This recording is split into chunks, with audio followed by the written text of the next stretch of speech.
the takeaway I got from Netflix is we're good, right? We're good. And in the context of we're good being, we're not going to go out and start buying rights up from other folks, which is the sort of long-term idea, which is Netflix is the cable bundle. And then you have sort of sports elsewhere and they'll pick and choose that, but everything else is going to be them. And the studios will come to their senses and they'll sell to Netflix.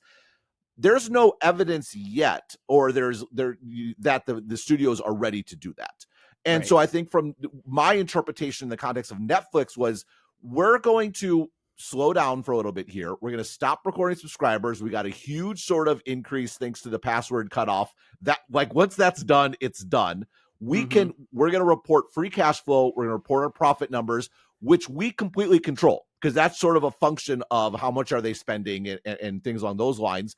And I get the sense that it's a waiting period. We have lots of technical debt to solve. We have to actually build our own real advertising platform. We have stuff to do. That's not an issue. Right. And it's time to just sort of wait and bide our time. Well, and is that a function of them just having a successful business? Because a lot of their competitors have literal debt, not technical debt, that has accrued over the years, and they can just allow them to continue flailing for the next 5 or 6 years, as opposed to overpaying and overplaying their hand right now. It seems like that's the Netflix playbook. Yeah, Netflix has a lot of debt too, but they accrued all that debt in like the zero interest rate environment. So their debt has very low interest rates. And as it comes up, like last quarter, they actually paid off a big chunk of their debt. And so I think they'll probably refinance when it makes sense, and they'll pay off when it makes sense. They don't need more debt now. They have sufficient free cash flow to fund their operations going forward. So they have like total freedom of movement. They can just sort of maintain their position. And the technical debt, actually, maybe technical debt's not the right way to put it, because they just didn't have any advertising. It's really, I think, about the advertising business is they have to actually, there's a lot of infrastructure that goes into having an effective advertising business. And by the way, as we've talked about, they don't have a huge audience for advertising yet. They can sort of over the next several years build that up so that it's a meaningful sort of part of their business, and it's something they can bring to bear down the road when advertising is really important, like say if they start bidding for serious sports rights. And then meanwhile, you have all these other folks who are operating at a loss. So if they have debt, they probably have to refinance it. They have to refinance it at high interest rates, and they have to like try to get these streaming services off the ground and solve customer acquisition problems and solve churn mitigation. And they're just doing it not just later, but they're doing it in a much tougher environment. And as I maintained all along, this is, if I'm wrong about this space, it's because this doesn't happen, that at some point, some number of these competitors throw in the towel and they go back to being studios.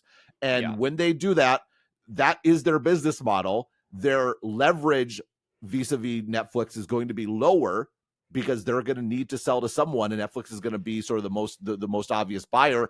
And then Netflix can, they can allow the market to come to them. They don't need to go and dictate and push it and sort of going forward. And it is an interesting note to start with, because as we survey the landscape here, the company that is absolutely dealing from a position of strength is saying, we're going to sit this round out and let you guys fight over sports rights, and we're going to continue focusing on our core businesses. Whereas companies like Warner Brothers Discovery, Disney and ESPN, Comcast and NBC, not necessarily dealing from an absolute position of strength. I think Amazon is a unique case. Not at all. I mean, so the issue is that Netflix entire business is streaming, right? Actually, and that's now official because they actually wound down the DVD business once and for all. And so they are fully self-sustainable with the business model of the future.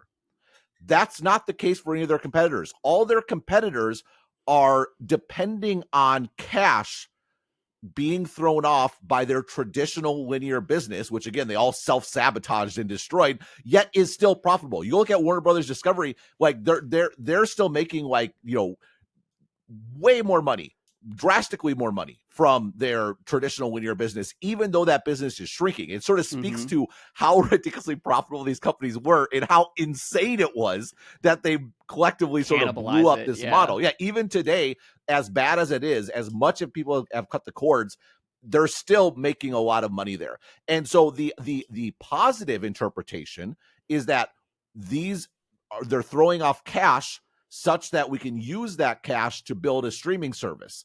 Mhm. The reality is they're dependent on getting cash so that they don't go Right. bankrupt, right? And so I think what's happening here, and so that's where I started to like sort of shift, being like, okay, I still think my thesis is right, but it's probably 5 to 6 years in the future. If that's the case, the reason why it's 5 to 6 years in the future is, again, Netflix needs to build stuff. They need to build infrastructure. They need to build their advertising market, but they also need to wait for their competitors to be desperate.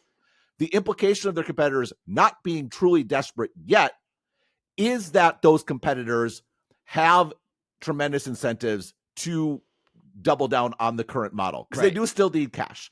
And given that, if you're going to have the traditional linear business, you need sports rights. Like, sports is still what holds the bundle together. And in this world, even though the NBA is diminished, its ratings are not what it once was, it is Mhm. still the second most popular sort of high inventory sport there is. Now, it doesn't even compare to, well, college football, I think, actually might be number 2, but other than football sort of broadly cast, it still matters, and the playoffs still matter. You saw this weekend, right? The The numbers ratings were are up like good. 5x from the regular season, right? Yeah. And you probably will increase as time goes on. So that, I think, the NBA, I think they did they pull right out of the hat? Did they play it right? Was the patience correct? They definitely played it right. Like, at Yeah. the end of the day, Adam Silver was correct. They still need us. Now, I think this is probably the last time they still need it. I think, like, when this round is over, it's going to be streamers or bust. And by streamers, maybe that will include Disney, maybe that will include Time Warner. Mm. But I suspect from the NBA's perspective, they will cross that bridge when they come to it. In the meantime, they sports still matter, because the old business model still matters, because the new Yeah. business model is not yet self-sustainable.